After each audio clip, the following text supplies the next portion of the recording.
So sir ఈ cut off marks అనేది ఎప్పుడు అనౌన్స్ చేస్తారు? సో బహుశా జూన్ అంటే 28కి ప్రొవిజనల్ కీ వచ్చేటువంటి అవకాశం ఉందండి. జూన్ 28కి ప్రొవిజనల్ కీ వస్తుంది. అంటే రాసినటువంటి క్వశ్చన్స్కి ఆన్సర్స్ ఏమిటి అనేది, మన అబ్జెక్షన్స్ ఏమన్నా ఉన్నట్లయితే మనం మన అభిప్రాయాన్ని వ్యక్తపరచవచ్చు.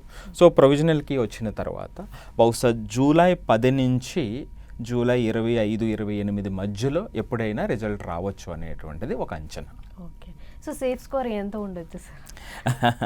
సేఫ్ స్కోర్ అనేది ఇప్పుడు మనం స్టేట్ వైడ్ వెళ్దామండి. సో అక్కడ మనం మాట్లాడదాం, ఆ నెంబర్స్ ఎగ్జాక్ట్గా అక్కడ అర్థమవుతుంది. ఓకే. సో సార్ ఈ ఆన్సర్స్ అనేవి ఎప్పుడు రిలీజ్ అయ్యే అవకాశం ఉంది? అదే ఇది ఇప్పుడు చెప్పినటువంటిది 28 జూన్ 28 జూలై జూన్ 28న ప్రొవిజనల్ కీ అంటే ఆన్సర్స్ అప్పుడే ఇదవుతుంది. దాన్ని బేస్ చేసుకుని ఫైనల్కి చేసి జూలై 10 నుంచి అంటే సెకండ్ ఆర్ థర్డ్ వీక్లో, థర్డ్ ఆర్ ఫోర్త్ వీక్లో రిజల్ట్ వచ్చే అవకాశం ఉందన్నమాట.